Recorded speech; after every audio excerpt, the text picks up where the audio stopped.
Hello everyone, today I want to talk to you about how Ren Zhengfei said China's chip lag behind the US has already been resolved. Also, there are rumors the US will relax chip restrictions on China in exchange for China easing rare earth exports, as part of a framework agreement reached between China and the US. After the China-US salad trade talks in London, Li Chenggang, China's international trade negotiator and Vice Minister of Commerce, made a statement. Over the past 2 days of meetings, both China and the US had very in-depth discussions. The talks were highly professional, rational, thorough, and candid.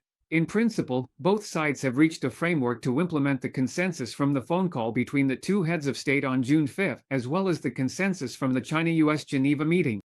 This London meeting made progress, beneficial for building greater trust between China and the US and helping promote stable, healthy China-US economic and trade relations. However, Li Chenggang did not disclose the framework agreement's contents. Meanwhile, US Secretary of Commerce Lutnick and Representative Greer, at the post-meeting press conference, also said they need to take the issues back for further discussion. Only after communicating with President Trump can the US confirm if they can respond to the Chinese side's requests. Judging from statements by officials from both China and the US, this round of China-US dialogue, the main goal is to build a mutual trust mechanism between both sides, laying the groundwork for more concrete negotiations in the next stage. The talks atmosphere was broadly positive. Phoenix TV observed that despite running over time, the meeting wrapped up as planned. Both sides showed a constructive attitude from the start. China kept progress details under wraps.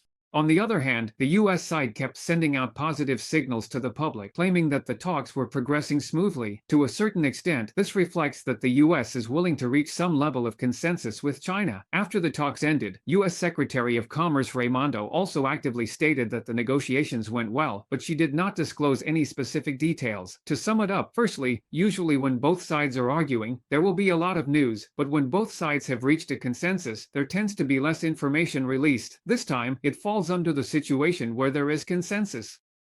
Secondly, the US described the meeting in an even more positive and upbeat way, showing that they are very eager to reach an agreement with China on the rare earth issue as soon as possible.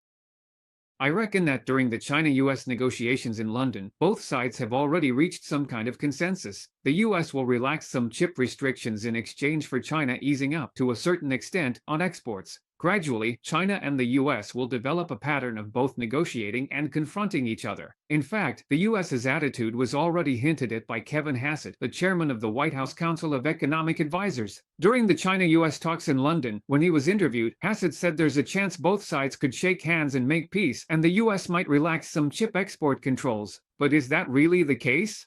Extremely high-end NVIDIA chips, as well as the NVIDIA H210 AI chips, are also not being considered for relaxation. He specifically clarified that the relaxation he mentioned refers to other semiconductors that China also considers important. The US has spared no effort in using chips to suppress China, starting sanctions against Huawei as early as 2019, even restricting Huawei from purchasing high-end chips. At one point, Huawei couldn't find any chip manufacturers to do contract manufacturing for them, and the 5G chips they designed themselves led to a halt in 5G phone production. It wasn't until 2 years ago that they finally broke through the bottleneck and resumed production. The US has some restrictions, like banning the export of advanced chip manufacturing equipment to China, especially EUV lithography machines. They also restrict the export of high-end AI chips to China, such as NVIDIA's H200 and H100 chips, which can't be shipped to China. So, NVIDIA specially designed a relatively lower-end version, the X20 chip, for sale in China. But recently, the US government issued an order that even the H20 chips have to be cut off from China. According to what's being said, even if China and the US reach an agreement, there still won't be any X10 chips supplied to China. Maybe this will have some short-term impact on China's AI developers, but actually, Huawei has already produced the Ascend 910C chip, which can replace NVIDIA's chips, and this chip is already in mass production. From the way their competitors are trying to suppress them, you can tell whether China's products are really up to a high standard, right? Because the US government recently issued a warning, saying that the Ascend chip isn't safe, you can see that Huawei's chip is now a main competitor to NVIDIA. NVIDIA CEO Jensen Huang strongly opposed US restrictions on H20 chip sales to China. On May 21, at the Computex 2025 conference in Taipei, he said, "The US export controls on AI chips to China have failed. NVIDIA's market share in China has already dropped from 95% at the start of Biden's administration to just 50% now. If they impose even more restrictions, their market share will only fall further. The main competitor to this leading AI chip, Huawei's founder Ren Zhengfei, recently published an article in People's Daily saying, although domestic chips are one generation behind the US, Huawei makes up for physics with mathematics, uses non-Moore's law approaches to supplement Moore's law, and relies on cluster computing. As a result, the performance of their chips can still reach a practical level. He said there's actually no need to worry about the chip issue. By using superposition and clustering methods, the computational results can be on par with the most advanced chips. The development of chips follows what's called Moore's law, which means a new generation comes out every 2 years, and with each new generation, the number of transistors doubles, making the performance higher and higher. What Ren Zhengfei mentioned about superposition and clustering is actually a way to break through the current technological blockade. Since China can't buy EUV lithography machines, it's very difficult to produce high-end chips like 5 nanometers or 3 nanometers. By stacking less advanced chips together, you can achieve computing power similar to high-end chips. For example, integrating two ASN 910 processors into a single package to create the 910C not only boosts computing power and memory capacity, but also enhances support for various AI tasks. In addition, during chip manufacturing, using repeated exposure techniques with DUV lithography machines can also achieve effects similar to what EUV lithography machines can do. The yield rate of the resulting products is relatively low and the cost is higher, but these are not insurmountable challenges. The clustering method mentioned by Ren Zhengfei is essentially about using system-level innovation to make up for the shortcomings of individual chips. Cluster computing connects multiple moderately performing chips through high-speed networks to work together on complex tasks, creating powerful computing capability. Huawei's ASN 910B is already a cluster product in itself. The more the US tries to restrict Chinese tech, the more China seeks innovation. Many Chinese tech companies use a lot of American chips mainly because of their high quality and relatively low prices due to mass production. But under US suppression, domestic substitution has become an unavoidable path. In fact, the US is actually forcing Chinese companies to increase their demand for domestic chips. This will greatly boost the research and development of domestic chips. In the future, when it comes to chips, China will move from catching up with the US to surpassing it, starting with mid to low-end chips and then advancing into the high-end chip sector. The conclusion is, where there are difficulties, there are solutions. In fact, China should thank President Village Build the Nation. It's precisely because of his relentless suppression that China can become great again. On the other hand, if we look back at the Trump 1.0 era, the tariffs imposed on China actually hurt the US more than China. Forbes published an article by Ken Roberts on June 4, stating that 7 years of Trump and Biden's China tariffs cost US exports $161 billion. Analysis of US Census Bureau data shows that US tariffs on Chinese imports triggered China's countermeasures, slashing US exports to China by an estimated $160 billion, possibly up to $201 billion.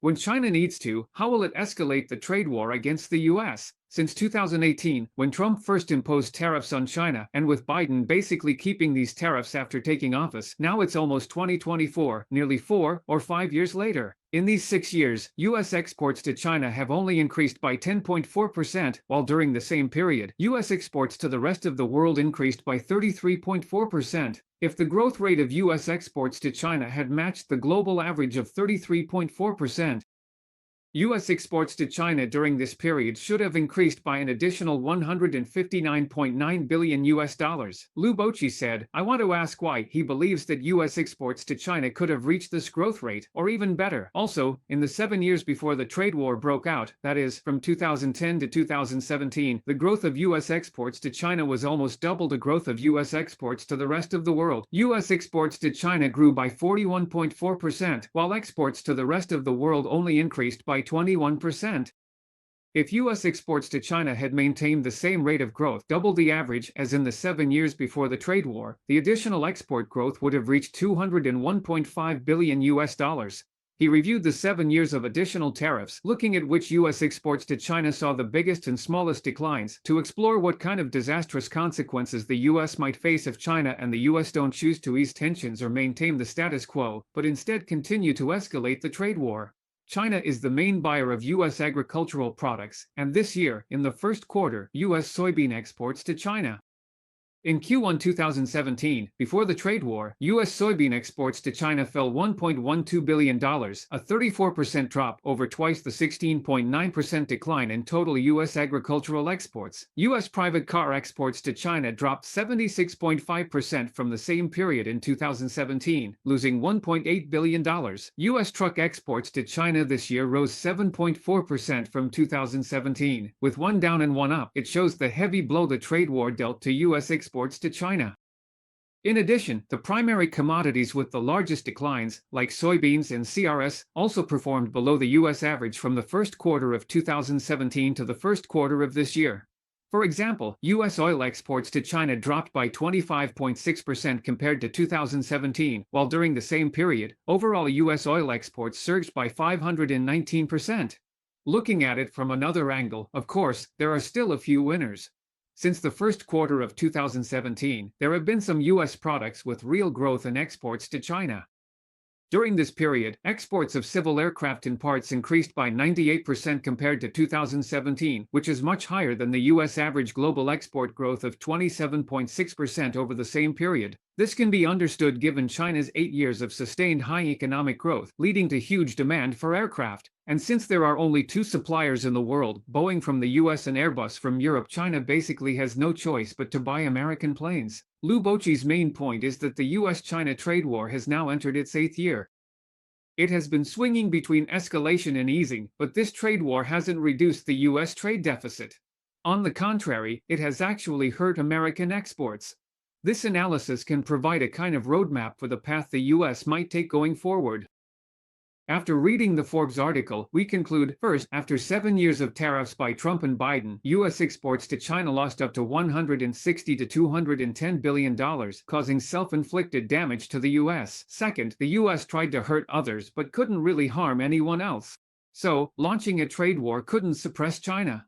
Certain industries and companies in China, like Huawei, did go through tough times, but now they've already overcome the bottleneck and reached new heights. Third, the current quality of decision-making is really low, lacking scientific research. It's just that whatever Trump says goes. Even if Trump is targeting voters with low comprehension, he hypes up tariffs as the greatest thing ever, claiming tariffs can make every country bow down and solve any problem. And then those voters just vote for him. But what have tariffs actually brought to the US? Only harm. Who are you in this? I actually think that US tariffs can motivate China to become stronger on its own.